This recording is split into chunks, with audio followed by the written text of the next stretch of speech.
Well, Merry Christmas Eve, folks, and welcome to the Swedenborgian online community Christmas Eve Candlelight service. I am Cory, and I'm joined by a wonderful guest, my partner, Alyssa. Hi, Merry Christmas to you all. Yes, indeed. Hope it is a Merry Christmas for you and that you are celebrating in the warmth and embrace of your family, and you're definitely celebrating in the embrace of this community as we strive to uplift others and affirm them no matter where they're at spiritually or locationally. So this evening, as we get started and as we get settled, let us turn towards inward praise as we listen to a little bit of Christmas music.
O Heavenly God, Divine Mother, Father, we open ourselves to your presence this evening in celebration of your advent in history throughout all time, in our lives especially, and in the lives of others. We ask for your presence going forward in our intending and doing, in our reflections, our community connections, and our openness to your word in all of its guises. Please inform our steps, blessing our spirits so that we may be blessings for others. In your name we pray. Amen. Amen. So I hope you enjoyed that meditative song. It came across the Midnight Clearing. Is that the name? Yeah. And I thought that was a beautiful rendition.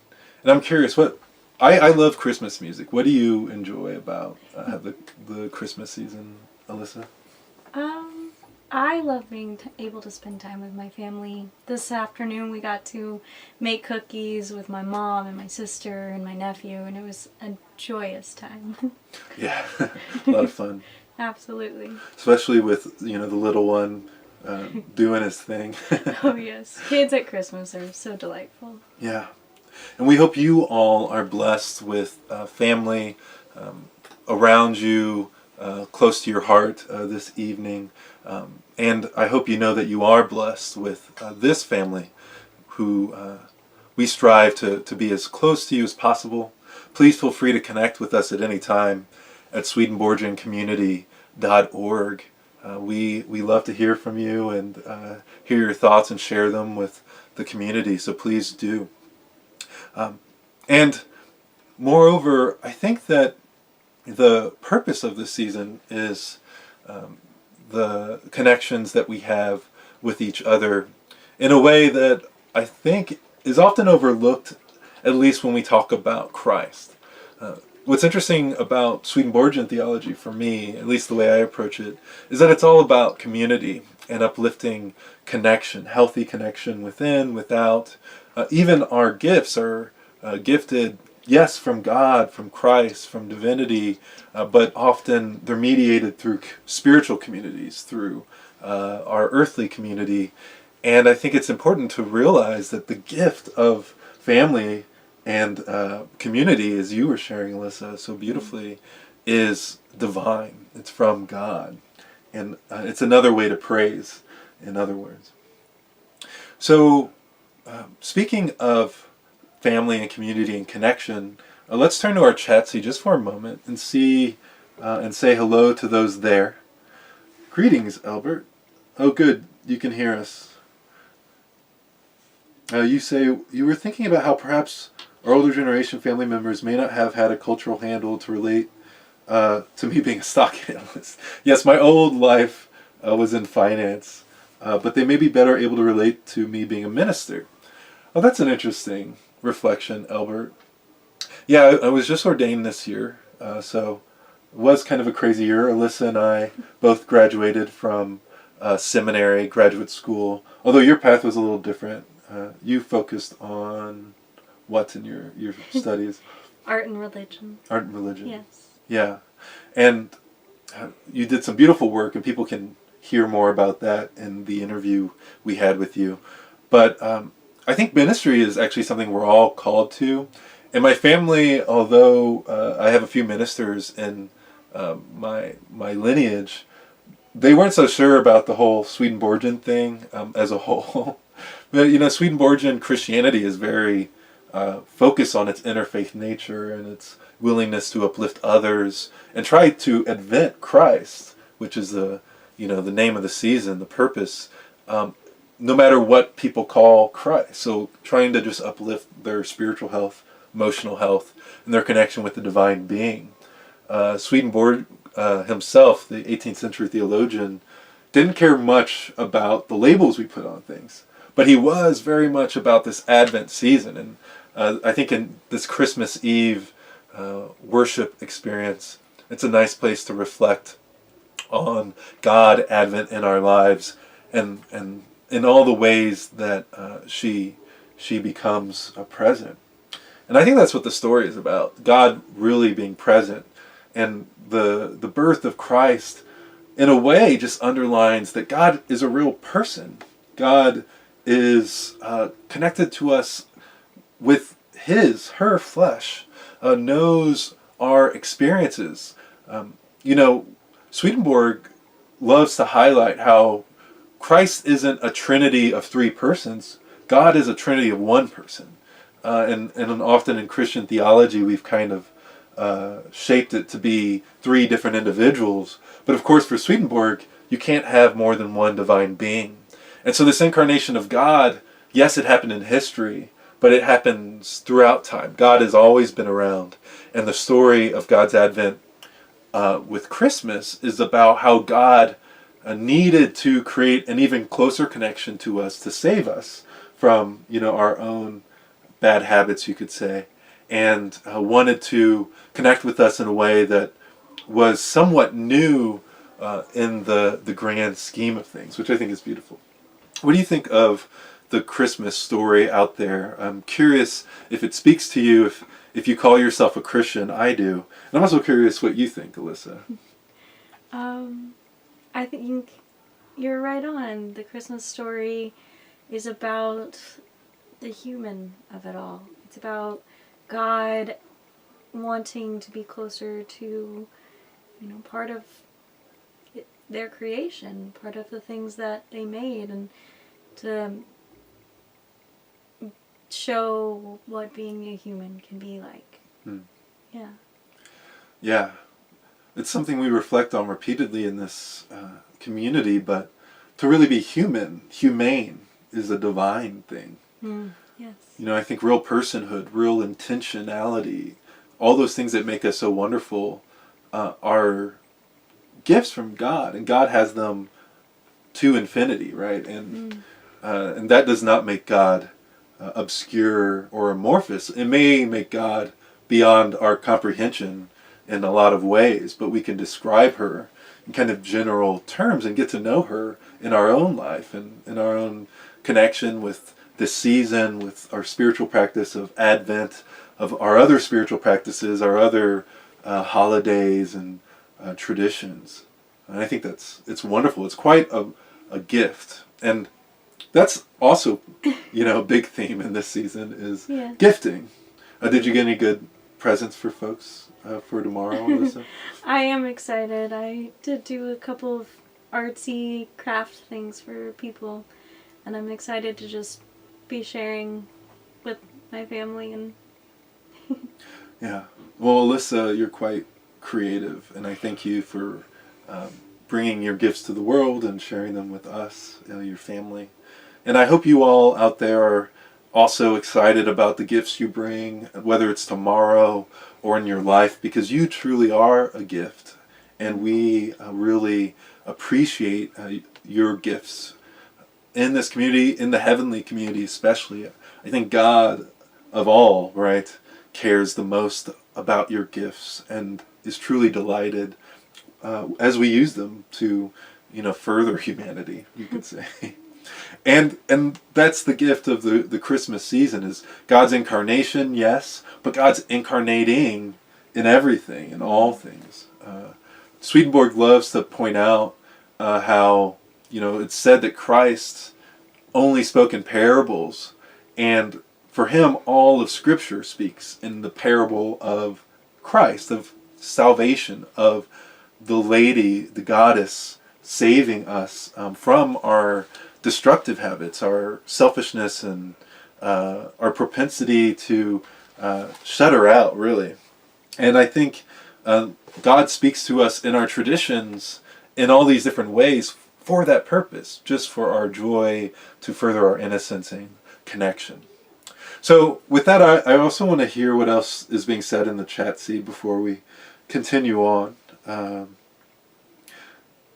Glad you're running into some beautiful music out there, Albert. That's wonderful. At Starbucks with the Christmas classics. The classics are beautiful in this season. I think the music really is such a gift. And I think for good reason. And actually with that, I'm curious if we can look at a Christmas song and see perhaps a deeper meaning from it, maybe in the line of Swedenborg's thinking. So, new segment for this Christmas Eve service, you could say, Christmas,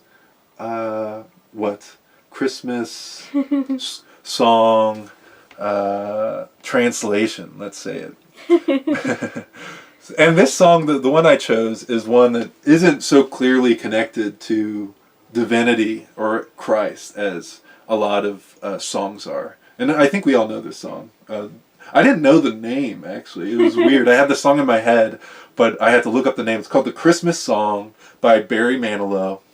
And let's just go through this together as a community. And please share if you have other ideas or what your ideas are of perhaps the deeper symbolic parabolic meaning of this song. So the first line, if you'll read it for us, Alyssa. Chestnuts roasting on an open fire. Oh, you sang it. You took it to the next level. Thank you. Beautiful. Chestnuts roasting on an open fire. What could that mean in a deeper meaning? For me, if I can just get us going, my ministerial habit, forgive me. And it's interesting because chestnut seems like a hard one to crack, right? But I relate it to food for Swedenborg, which is like goodness. It feeds the spirit, goodness does, in our intentions, in our reception of it.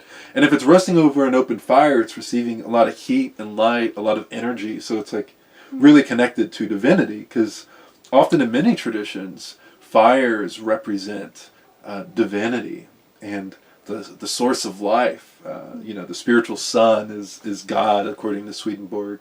and that's what the sun represents. What do you think? Well, you were also saying like chestnuts are hard, and as they roast on the fire, they become softer and softer. It makes me think of this time of the year when you're becoming more vulnerable because you're with family, or the weather's changing, or whatever it is. And there's this opening up of the spirit that happens in this winter time. Wow, that's really insightful. I love that. The chestnut is becoming softer over the fire, over the flame of love, you could say. And I think that's what happens to us. As you're saying, as we connect with family and community in this time of celebration and spiritual practice, the holy days, we become softer. I think our hard edges, if we allow them to, are released a little bit. The opposite of what happened to Pharaoh, I guess, in the story of the Israelites leaving Egypt. And I think that's a beautiful connection. Thank you. We probably won't get through this whole song, but I want to try to get through a couple other lines. This next line is kind of strange, so I want to hear what you think. Jack Frost nipping at your nose. What do you think about that? I think of Jack Frost nipping at my nose. Well, it kind of feels like in this holiday season, there's always things wanting to trip you up, to make you feel bad about yourself because you ate so much for dinner, or you don't feel like you got the right gift for someone, or just, feeling like you're coming home empty-handed, or whatever it is. There's always something just wanting to nip at you. But as we will see as the song goes on, you're not going to let it stop you. I love that. Yeah, it's like the coldness is nipping at you. It's trying to get you, but you're comforted, right? Like you have an open fire, you have your home. I kind of picture that, of course, in this setting. Yeah, I love that. Wonderful. Yuletide carols being sung by a choir. So this is also called the Yule season, and the source of, I think, this holiday, as where it shows up in the calendar year at least, is from a tradition that goes much further back than Christ's advent, 2,000 or so years ago. And that is, the Yule season, which is a Germanic holiday I was reading. Yeah. Do you know anything else about the Yuletide season? I do not remember. I remember it was like pagan, and there was some correlations in the Germanic with Odin, the father of the gods, in the Norse mythology, being equated to some degree to Santa Claus. Oh, really? Yeah. That's interesting. Which could be interesting if you delve into that. Well, no, that's perfect. Well, Santa, always for me, is kind of one of my favorite, pop culture renditions of God. Really, because who else is so magical and for children, right? There's not a lot of magical beings in their lives besides God and Santa, maybe the Easter Bunny and the Tooth Fairy, I guess. Yes. But Santa is gifting, going around the world in one night, only things that a divine being could do, and are such clear metaphors for God gifting everything to us, right? Even when it seems to come from our parents, it's really all our gifts, whether they're internal, external, are from divinity. And it's kind of funny that we think of Santa as often removing our connection to God, kind of taking over the holiday. But for me, Santa's like a beautiful depiction of God if we allow him to be. And he's even, he's dressed in red and white. And I heard someone tell the story of the candy cane in red and white, and that it was like a Christian symbol originally. I don't know if that's true. And, the white symbolizing innocence, purity of heart that God brings, that God is. And the red symbolizing God's sacrifice in a lot of Christian traditions, God's process of temptation, his passion, and ultimately his love for all people and giving up herself for us in a way. At least that's the kind of the sacrificial idea of Christ. And even in Swedenborg's personal theology, yes, God went through all temptation to connect us closer to her so that she can be with us in all our moments of trial and all our living. And the red often symbolizes love for him as well, but also, red, I think of wine and truth, which for him symbolizes truth in the in communion ceremonies. And so skipping down to the chorus, I guess, they know that Santa's on his way, so God's coming, right? It's, those of us who are children, as it describes in this song, God's children. We know that God is adventing, is being birthed, and he has a lot of toys and goodies on his sleigh. Of course, gifts there. Yes. And a sleigh, what do you think of a sleigh? God riding a sleigh, what could that mean? I don't know why, but it instantly makes me think of the chariots of fire. Oh, yeah. In is it Revelation story? Or somewhere. Well, there's chariots with Elijah. Oh, yes, with Elijah. Yeah. Yeah, I hear that too. That's beautiful. Especially because Elijah goes up into the sky, into heaven. Yeah. And that's kind of what Santa's coming from. Mm-hmm. Wow, that's perfect. Yeah. And like a chariot, I think, if I remember correctly, from Swedenborg's perspective, represents like wisdom, divine wisdom, carrying us. It carries our goodness, our minds, our bodies, so that we can be active in the world. Yeah. We have to have wisdom. And horses as well, which in my exploration of this song, I would connect that with like reindeer. Yeah. And it talks about reindeer as well. And we don't need to keep going, do we? I don't know. We could do this all day. I'm curious what your thoughts are. Can you maybe share a song with us that isn't so clearly connected to God, and maybe it could be a fun little familial Christmas tradition, at least for us. I think Yeah. This was fun enough for that. Well, thank you, Alyssa. And what else is being said here in the chat-see? Albert shares he thinks Swedenborgians may have a similar challenge as Unitarians in that it would be not easy to describe the denomination.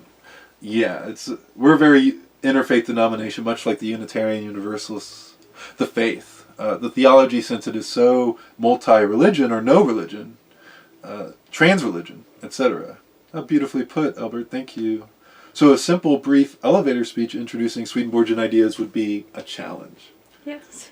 Okay, what's your elevator speech on Swedenborgian ideas and how it relates to Christmas? Go. I do not have one. No? No. Let's take a moment. I would stumble through it. Okay, that's okay. I stumble constantly in this thing. In this podcast / video / every version of this service that we have, I stumble constantly. So maybe I'll try. Swedenborgian faith is a faith that says that if you're connected to love in your heart and in your intending and acting, then you're connected with divinity, no matter what you call God or the universe. If you love your neighbors, if you love goodness, and you are interested in truth and wisdom and living it, then you have a connection with God. And Swedenborgians want to uplift that in each person. And then if they ask, okay, or if I get a chance to explain more, I'll explain that, yes, Swedenborg was a Christian. He had a very high Christology. But to him, you didn't have to believe in the historical Christ. And in his visions, he says the Lord opened his eyes of the spiritual realm. And in his visions, he saw the heavens, and it was filled with people of all diversity. All celebrating, in a way, Christmas all the time, because in heaven, all of their qualities, all of their living comes from the divine, and they can perceive it, they feel it. And that's why heaven is called in the grand human, according to Swedenborg, the grand humanity, because it all makes a one. It's all a giant image of the Lord's spiritual body. And there's even aliens there, and some of which you don't know Christ was born, and yet they're still in community in heaven. I think that's beautiful. Is that okay? It's a decent elevator speech. Would you add anything? I mean, not elevator as in, like, can tell within floors, but maybe for walking the stairs. Yeah, the first part was my elevator speech. Then I, like, followed them out, and they were, like, calling security as I kept talking. Thanks, Albert, for uplifting that. Okay, so what else comes to mind with Christmas Eve? Is there a difference for you between Christmas Eve and Christmas, Alyssa? I think the big difference is this anticipation. So everyone's snuggled in for the night, as my family has done. They're eating food and, watching Christmas movies, knowing that tomorrow there'll be all this fun to be had. But it's a silent night. Ooh. I feel like that's a good lead into the song. Did you do that on purpose? Nope, that was an accident. Well, let us each reflect on our anticipation of God's adventing in our lives more and more, and how we can promote that through God's help. Yes, our strength comes from God, but how we can, seemingly from ourselves, advent Christ more and more as we listen to Silent Night.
Well, I hope you enjoyed that beautiful rendition of Silent Night. Thank you, Alyssa, for getting us there. And one thing that comes to mind for me as to the difference between Christmas Eve and Christmas in my mind and in culture and tradition is, in Christmas Eve, we tend to focus on the fact that it's evening. We have these Christmas Eve services in the evening, candlelight services, as we're doing now. Alyssa has a candle in her hand for those on the podcast, uplifting its light for the moment. And I think for me that's a stark difference to Christmas. Because Christmas, I think, what comes to mind is the early morning rise, the bright day of present opening, and kids running around, and all the excitement and energy of that moment. And I love that kind of peaceful pairing between the two. Mm. Yeah, and it's quite beautiful and meditative for me. But I also think, in terms of a spiritual state, darkness, and I mean the lack of light to show the way, often represents when we don't have God in our lives, particularly, where we may feel some obscurity, perhaps we feel like we are in darkness or lost.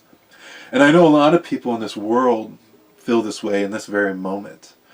So counting our blessings is really important, and knowing our gifts, and also reflecting and striving to use those gifts to uplift others in community.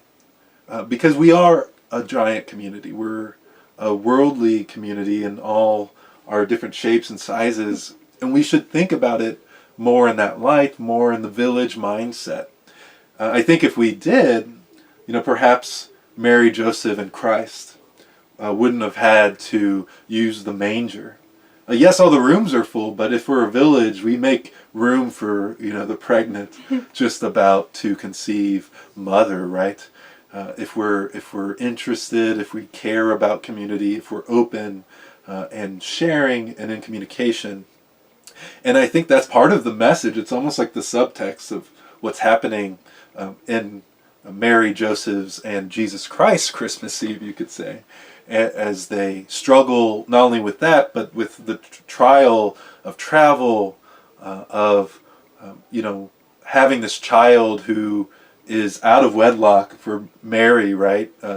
She hasn't slept with Joseph yet, and there is a chance that they will be ostracized, that Joseph may reject her, etc. And I think a lot of people are going through trials today, and part of the calling for us is to advent Christ in their lives, so that this truly is their Christmas Eve, and tomorrow and the day after will be one of God's advent, of communities caring and uplifting of them, their spirit and body. Because if we're not uplifting people's bodies, their food, their habitation, then they're often in a situation where they can't hear God calling, where they can't hear us being in community, and because we're not really being in community with them in any real sense. And ultimately, why are we celebrating Christ's birth, especially in the historical sense, even in the biblical sense? Well, it's because of what Christ brought in his teachings and his connection with us, and the divinity's connection with us, and his teachings were all about uplifting those on the outskirts, in trouble, in the darkness of Christmas Eve, you could say. And with that, I want us to read from the Christmas scriptures as we head towards our denouement, our end this evening.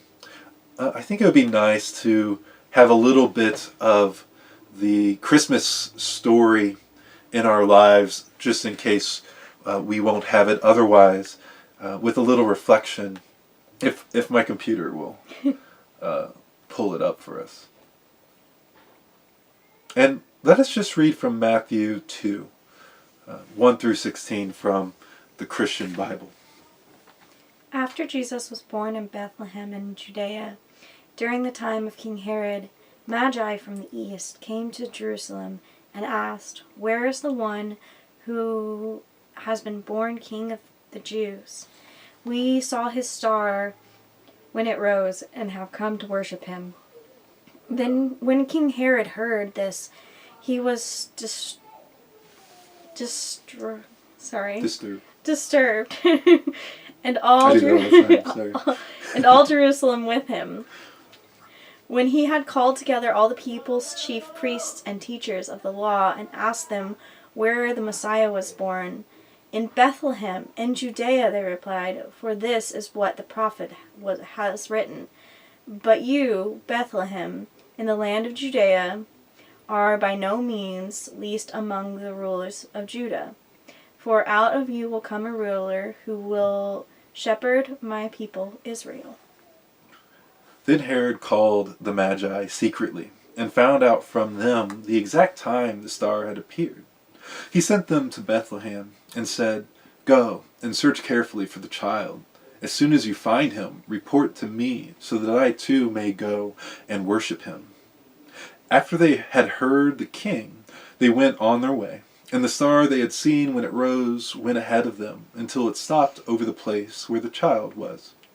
When they saw the star, they were overjoyed. On coming to the house, they saw the child with his mother Mary, and they bowed down and worshipped him.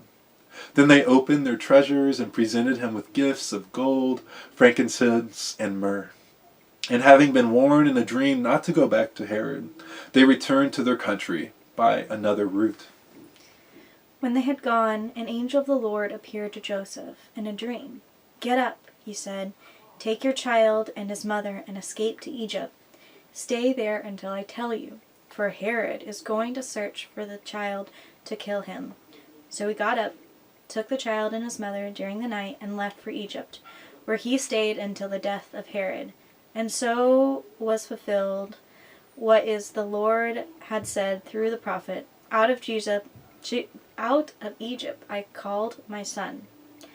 Then Herod realized that he had been outwitted by the Magi.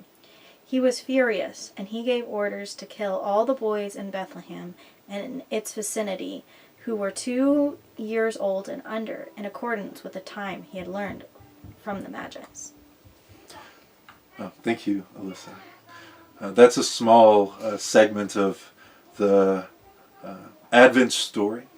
And before we reflect on it, I just want to touch base with you all in the chat-see and hear what you've been saying, not only about that scripture, but in general, because in this community we love to uplift your voice. Anything catch your eye, Alyssa? Albert said that the rendition of Silent Night did carry him away in spirit, and it was kind of a shock returning to the space of words and ideas. Yes. Yeah. And he also shares shepherds pointing out that they followed the Savior's star, which stopped over the place of the manger. Isay tells that the whole Christian religion is based on astrology, stargazing. I love that. Yeah, well, we look to the stars and the star of divinity, and on all levels, I guess, yeah. It's kind of interesting that the stars were our main way of navigating, right, in history. And what a beautiful metaphor for finding God in our lives and in Scripture. Navigating our way to closer to Him, her, and each other. Thank you, Albert. Yeah, that Silent Night rendition was beautiful. Yes.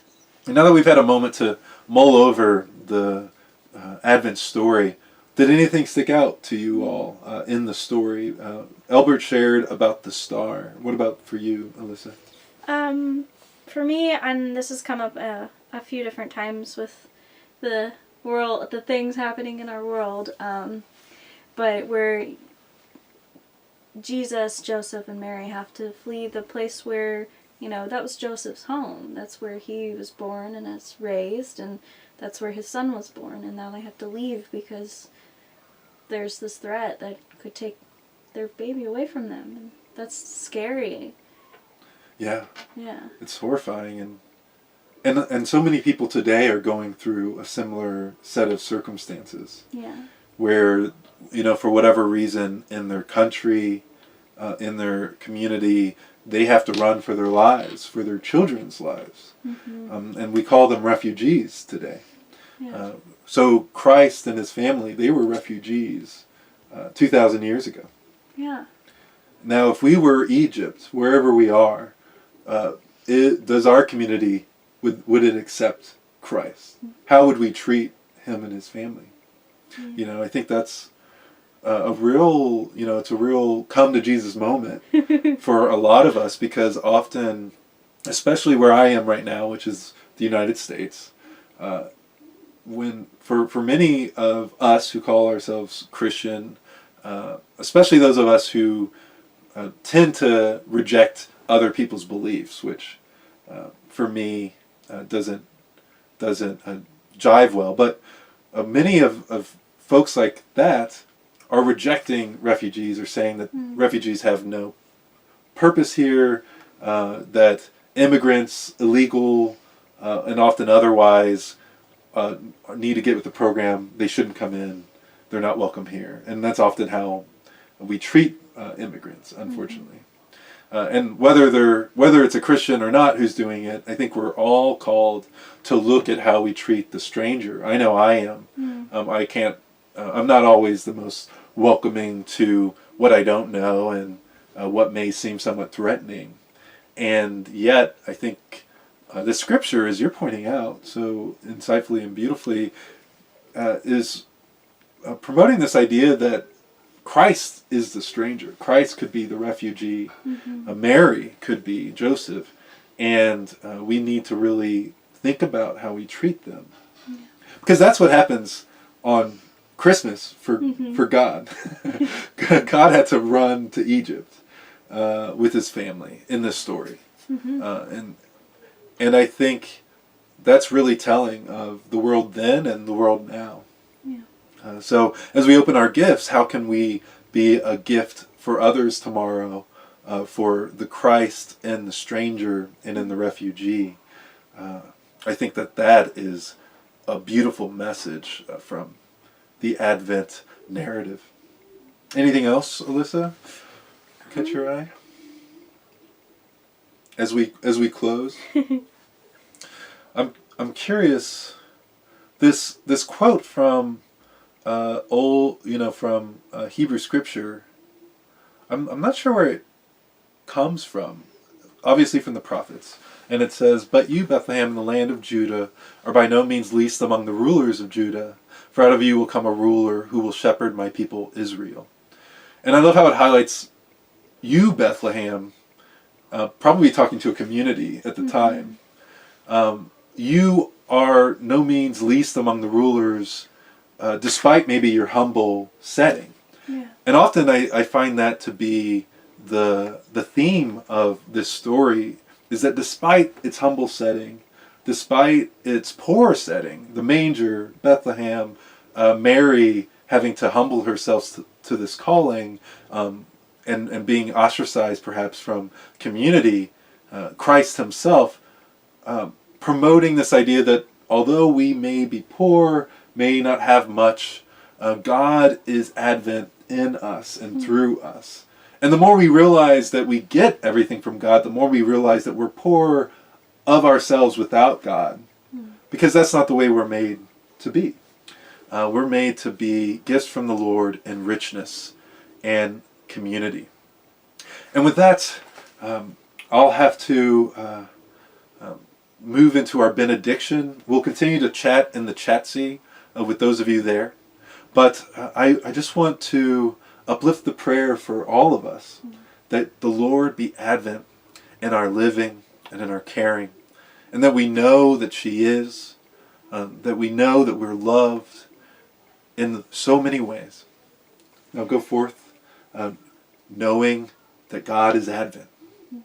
Merry Christmas. Merry Christmas. Amen.